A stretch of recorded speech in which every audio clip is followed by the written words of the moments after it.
আব্দুল্লাহ ইবনে উবাই, এই চারজন বেঈমানকে এক গ্লাসে করলে একজন হাসিনা হয়।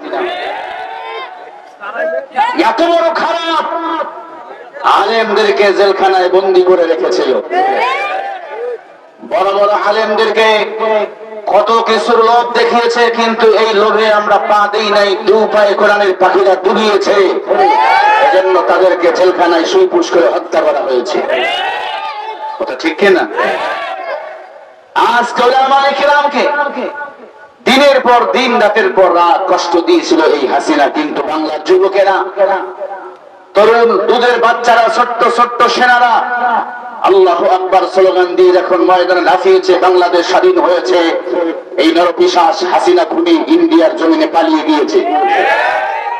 শুধু তাই নয়, নতুন করে সিদ্ধান্ত আমার দেশের যুবকেরা নিয়েছে, আমার দেশে আর কোন নরপিশাচ তৈরি হবে এমন কাউকে ক্ষমতায় বসানো যাবে না। সামনের দিনে আমাদের দেশকে সংরক্ষণ করতে হবে, আমাদের দেশকে নতুন করে সাজাতে হবে, মদিনার ইসলাম বাংলার জমিনে বাবার কায়েম করতে হবে, মদিনার ইসলাম দিয়ে আমার রাষ্ট্রকে চালাতে হবে। আপনারা কি একমত? কারা একমত? হাত উঁচু করে রাখা।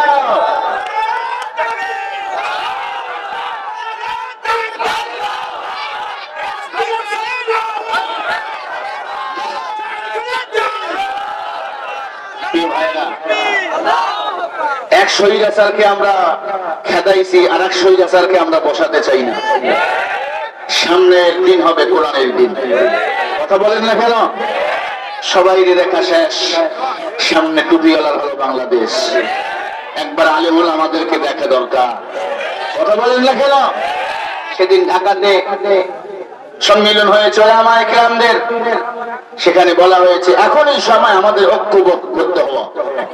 কথা বলেন না কেন? কারণ আসমান যার, জমিন যার, আইন করবে তার। والسماء بنيناها بأيد وإنا لموسعون। আল্লাহ বলে আসমান জমিন আমি আল্লাহ,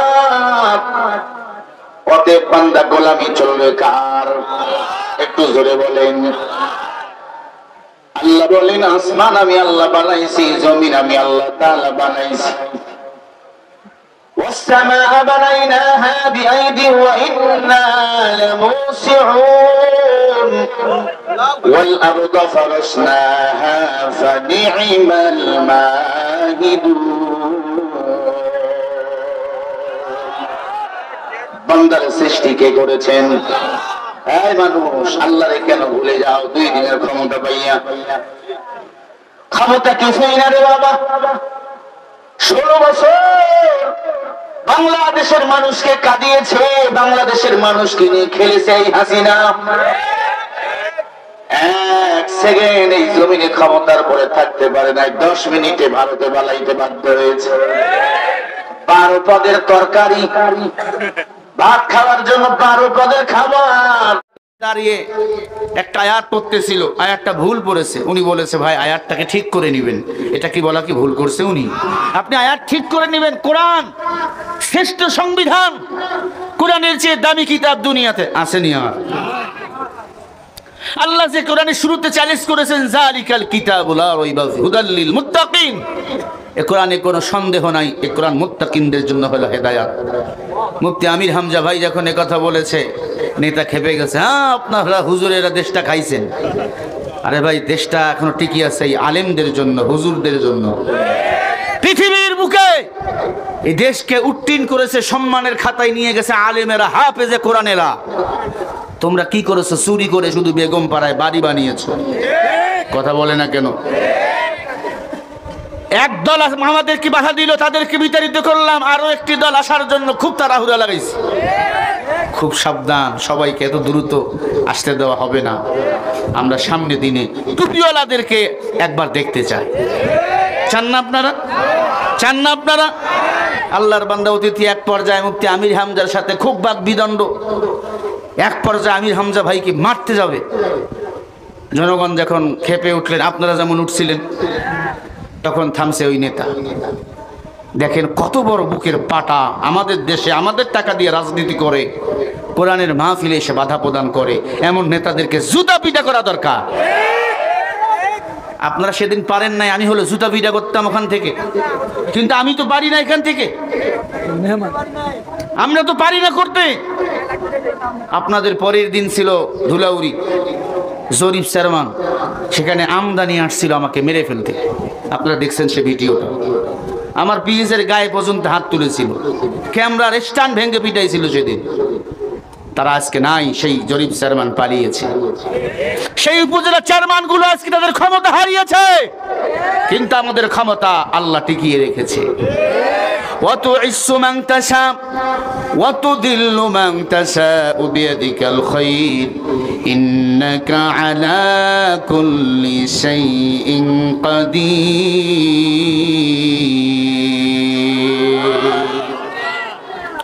ক্ষমতার মালিক কে?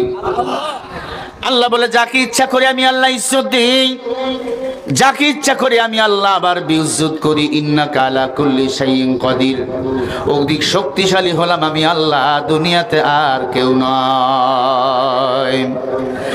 আল্লাহ রাব্বুল আলামিন বলেন, তাকে দেখুন এই পৃথিবীতে আমি আল্লাহ কত রাজা বাদশাকে ক্ষমতা দিয়েছিলাম। আমি দুইজন বেঈমানকে আমি আল্লাহ বড়ই ক্ষমতা দিয়েছিলাম, দুইজন মুসলমানকে আমি আল্লাহ ক্ষমতা দিয়েছিলাম। অটুট ক্ষমতা, পৃথিবীতে তাদের মতো ক্ষমতাশীল আর কেউ ছিল না। বেঈমান যারা জুলুম করেছে, আর মুসলমান যারা তারা ইনসাফে রাজনীতি করেছে। কুজা নমরুদ, কুজা ফেরাউন, কুজা কারুন সাদহামার, কুজা শাইখ আজিজ তারেক, কুজা তখতে সুলাইমান। আল্লাহ বলে আমি দুইজন মুসলমানকে ক্ষমতা দিয়েছিলাম, অঢেল ক্ষমতা। এক নম্বরে বাদশা সুলাইমান, দুই নম্বরে হলো বাদশা জুলকারনাইন, যার ঘটনা আল্লাহ তাআলা সূরা বনী ইসরাঈলের মধ্যে রেকর্ড করে রেখে দিয়েছেন। আল্লাহ বলে দুইজন বেঈমানকে আমি আল্লাহ ক্ষমতা দিয়েছিলাম, এক নম্বরে ফেরাউন, দুই নম্বরে নমরুদ, ঠিক কিনা? আল্লাহ বলে তাদেরকে আমি আল্লাহ বিউজ্জত করে এই দুনিয়া থেকে বিদায় করেছি। আর মুসলমানদেরকে আমি আল্লাহ ক্ষমতা দিয়েছি, তারা ক্ষমতা দিয়ে ইনসাফে রাজনীতি করেছে, মানুষের সুখে দুঃখে বাড়িয়েছে। আমি আল্লাহ তাদের ইতিহাস আজও পর্যন্ত মানুষের সামনে উজ্জ্বল রেখে দিয়েছি। আল্লাহ আল্লাহ ক্যা মুবারক নাম হায়, আল্লাহ আল্লাহ আশিকো কা কাম হায়, আল্লাহ আল্লাহ ইচে শিরিন স্তোনাম, শিরে শাকর নিকুনত জানা তামাম। বাদশা সুলাইমান, বাদশা জুলকারনাইন এই জমিনে আল্লাহর দ্বীন বাস্তবায়ন করার চিন্তা চেতনায় মগ্ন ছিল। আপনার আমার চিন্তা চেতনাও থাকবে। ফাফিরু ইলাল্লাহ, আল্লাহ আপনাকে আমাকে জোড়ায় জোড়ায় সৃষ্টি করেছে। ইন্নী লাকুম মিনহু নাযীরুম মুবিন, যতদিন বাঁচবো গোলামি হবে কার? বলেন কার? আরো জোরে বলেন। এ আল্লাহর বান্দা, আল্লাহর গোলামি করো। আল্লাহর কসম করি আপনার কোনো টেনশন নেই। আল্লাহ বলেন, ইন্নাল্লাযীনা ক্বালু রাব্বুনাল্লাহু সুম্মা ইসতাকামু ফালা খাউফুন আলাইহিম ওয়ালা হুম ইয়াহজানুন। আরো আস্তে করে বলেন। সূরা হাক্কাবের 13 নম্বর আয়াত।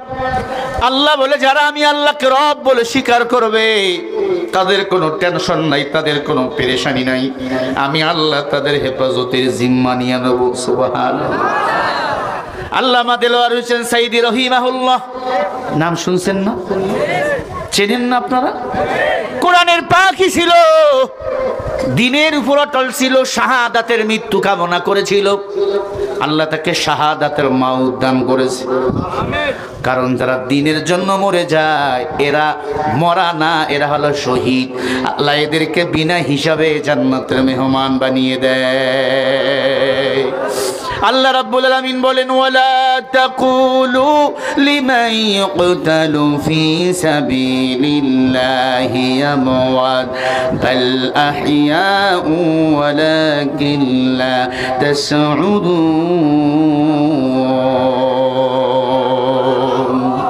আরো আস্তে করে বলেন। আল্লাহ বলে যারা দ্বীনের জন্য ইসলামের জন্য জীবন দেয় এদেরকে তোমরা মরা বলিও না, এরা হলো জিন্দা, এরা শহীদ, এরা বিনা হিসাবে আমি আল্লাহর জান্নাতের মেহমান। আল্লাহর বান্দাকে জেলখানার ভিতর বলা হলো হুজুর আপনাকে আমরা মুক্ত করে দেব, সামনে নির্বাচন, সরকার চায় আপনাকে মুক্তি দিয়ে আবার ক্ষমতায় আসতে। আল্লাহর বান্দা মাজলুম 12-13 বছর জেলখানায় থাকলেন, মনে বড় আশা আবার বাংলাদেশের মানুষকে আমি কোরআনের কথাগুলি শোনাবো। আল্লাহর বান্দা হাসি মুখে গাড়ি থেকে নামতেছে না, আর বলল হুজুর মেডিকেলে নিয়ে যাব, আপনাকে আমরা চেক আপ করে ছেড়ে দেব। আল্লাহর বান্দা যখন গাড়ি থেকে নামা হয়েছিল দেখেছেন ভিডিও, মুখে হাসি ছিল কি ছিল না? জোরে বলেন। আল্লাহর বান্দাকে মেডিকেলে নিয়ে যাওয়ার পরে সুই পুশ করা হলো, এমন পয়জন দেওয়া হলো আল্লাহর বান্দা দ্রুত হার্ট অ্যাটাক করে দুনিয়ার জমিন থেকে বিদায় নিয়ে চলে গেল। আল্লাহর বান্দা কতই না ছটফট করেছিল, কতই না মনে আশা দেখেছিল আমি আবার বাংলাদেশের মানুষকে কোরআনের কথা শোনাইব। ওরে আল্লাহর বান্দা, আল্লামা সাঈদী রহিমাহুল্লাহকে যারা হত্যা করেছে তাদেরকেও বাংলার জমিনে ওপেনলি হত্যার বিচারের আওতায় নিয়ে আসতে হবে। লড়াইয়ের ওই ময়দানেতে যেতে তোমাকে হবে, প্রয়োজনে সব রক্তটুকু জমিনেই ঢেলে দেবে, তবুও তোমায় লড়তেই হবে, মানিবে না পরাজয়। বিপ্লব মানে জীবন দেওয়া, বসে থাকা নয়, সে কোনো দিন আসবে না রে, করো যদি ভয়। আসবে বিজয় রক্ত আর জীবনের বিনিময়, আসবে বিজয় রক্ত আর জীবনের বিনিময়। বিপ্লব মানে জীবন দেওয়া, বসে থাকা নয়, সে কোনো দিন আসবে না রে, করো যদি ভয়। কোথা থেকে কোন ভিনদেশি শগুন আমার দেশে এসে সেবার নামে বসলো তারা মির্জাফরের বেশে।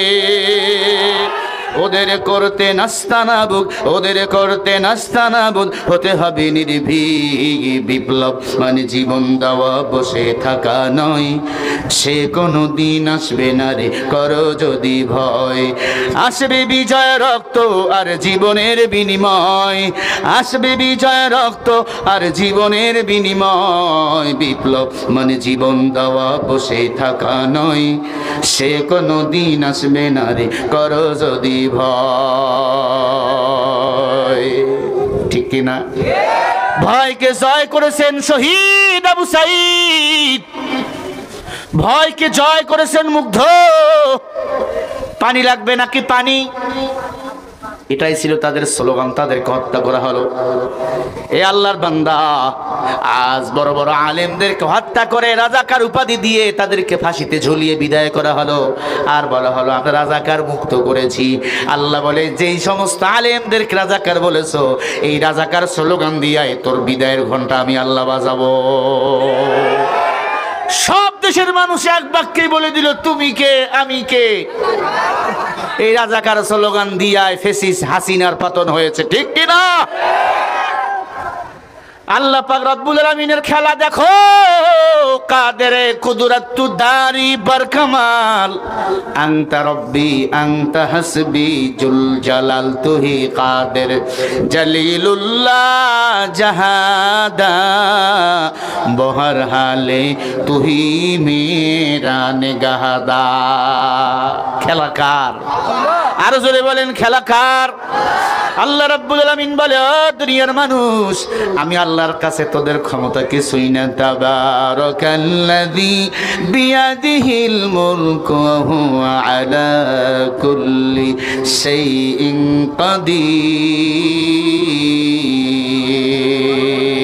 কাদির। আরো আস্তে করে বলেন, সারা দুনিয়ার রাজত্ব কার হাতে?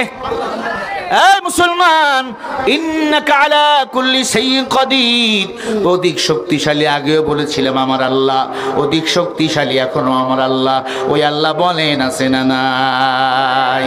ওই আল্লাহ কিছু দিনের জন্য ক্ষমতা দিয়া পরীক্ষা করেন, ওই আল্লাহ কিছু দিনের জন্য সম্পদ দিয়ে পরীক্ষা করেন, কারণ আল্লাহ পাক তার মুমিন বান্দাদের সাথে ব্যবসা করেছেন। ইন্নাল্লাহ আশতারা মিনাল মুমিনিনা আনফুসাহুম ওয়া আমওয়ালাহুম বিআন্না লাহুমুল জান্নাহ।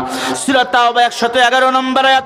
আল্লাহ বলে নিশ্চয় মুমিনের জান মাল আমার বিনিময় আমি আল্লাহর জান্নাত হলো মুমিন তোমার। আয় পাবনার মুসলমান, টিয়ার পাড়ার মুসলমান, জবাব দেন আমাদের জান কার? আমাদের মাল কার? আল্লাহ বিনিময় কি দিবেন বলেন? তাহলে জীবনটা আল্লাহ রাস্তায় আপনাকে বিলীন করতে হবে। আল্লাহ রাস্তায় বিলীন যারা জীবন করেছে এই দুনিয়াতে তারা আজও স্বর্ণের খাতায় তাদের নামগুলো লেখা হয়েছে।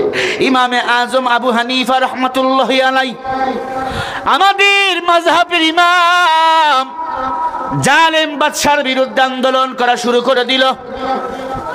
তাকে জেলখানায় বন্দি করা হলো। এক পর্যায়ে বলা হলো, হুজুর আপনি আন্দোলন করবেন না, আমরা আপনাকে দেশের প্রধান বিচারপতি বানাবো। ইমামে আজম আবু হানিফা বললেন, আমাকে প্রধান বিচারপতি মানে সরকারের গোলাম বানানো? দেশের প্রধান বিচারপতি মানে সরকারের পরে যার পাওয়ার। ইমামে আজম আবু হানিফা প্রধান বিচারপতির চেয়ারের মধ্যে লাথি মারলেন আর বলল, যে দেশে মুসলমানের উপর জুলুম করা হয়, আল্লাহর সংবিধানকে বুড়ি আঙ্গুল দেখা হয়, ওই দেশের রাষ্ট্রকে আমি ভালোবাসি না, ওই দেশের রাষ্ট্রকে মুসলমানরা লাথি মারতে পারে। ইমামে আজম আবু হানিফাকেও জেলখানার মধ্যে সুইপুষ করে 20 পয়জন দিয়ে হত্যা করা হলো। আমাদের কোরআনের পাখিকেও হত্যা করা হলো। জামানার বড় বড় যারা আলিম হয় তাদের কেমনি জালিমরা বিদায় করে দেয়।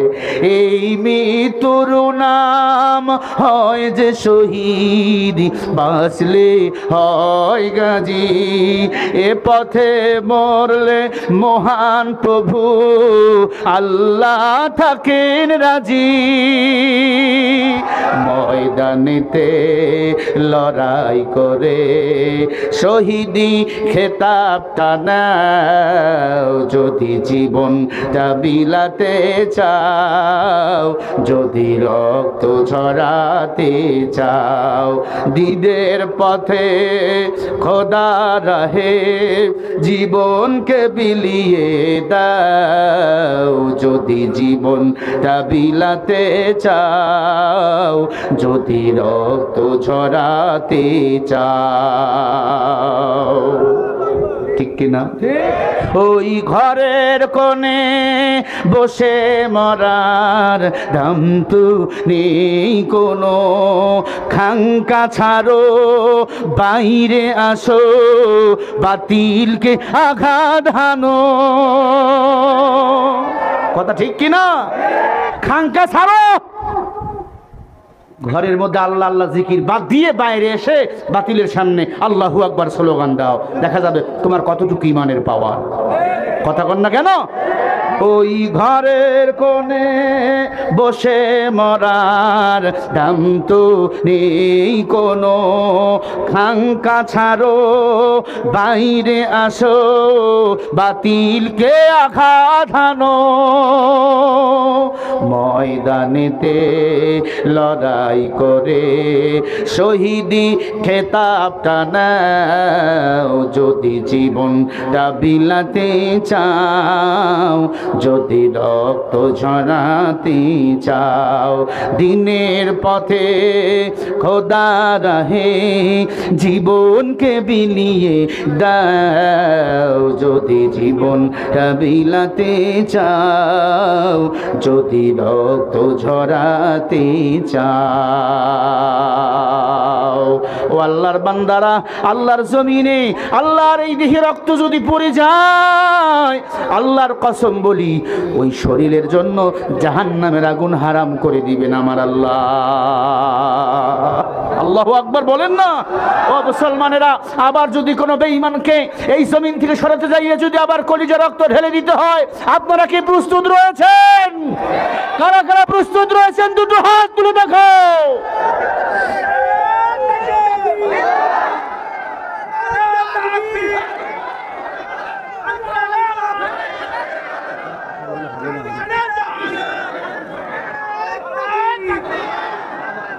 ভাইরা আমার, কষ্ট হচ্ছে আপনাদের, ভয় লাগতেছে?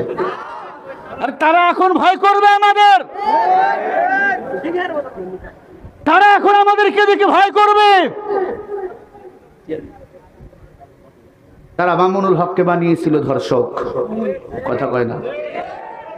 যারা এই মূর্তির বিরুদ্ধে কথা বলেছিল, হকের পক্ষে কথা বলেছিল, শেখ হাসিনা তাদের বিরুদ্ধে আঙ্গুল বাঁকা করেছিল। কতটুকু আঙ্গুল বাঁকা করেছিল? যতটুকু শেখ হাসিনার আঙ্গুল বাঁকা করা দরকার। বাঁকা করতে করতে হাসিনার আঙ্গুল প্যাঁচ খেয়ে গেছে, কথা কয় না কেন? প্যাঁচ খাওয়ার কারণে দিল্লি বালাইছে, বাংলাদেশে থাকতে পারে না, ঠিক কিনা? প্রিয় ভাইরা, খুব সাবধানতা অবলম্বন করবেন। দেশে কিন্তু ওরা এখনোই চুপ করে বসে আছে, সুযোগ পাইলে মাঝে মাঝে হিন্দু রূপ নিয়ে আসে, কথা কয় না। মাঝে মাঝে আনসারের রূপ নিয়ে আসে, মাঝে মাঝে ক্যান্সারের রূপ নিয়ে আসবে। এই খুব সাবধান। দেশটা স্বাধীন করেছে আবু সাইদরা, মুগ্ধরা, এখন আবু সাইদের ভাইরা বেঁচে আছে।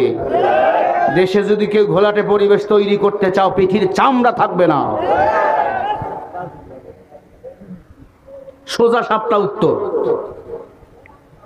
আল্লাহর নবীর কাছে গিয়ে ছোট্ট একটা বালক ইসলাম ধর্ম গ্রহণ করলেন। নবীজি তার নাম রাখলেন আলী। আল্লাহু আকবার বলেন না কেন? কি নাম বললাম? হযরত আলী ইসলাম ধর্ম গ্রহণ করাবার পর বলে, নবী গো, আজকে থেকে যত যুদ্ধের ময়দানে ডাক আসবে, সব যুদ্ধের ময়দানে আপনি আমি আলীকে সেনাপতি করে পাঠাইবেন। তুমি ছোট্ট মানুষ, পারবা না।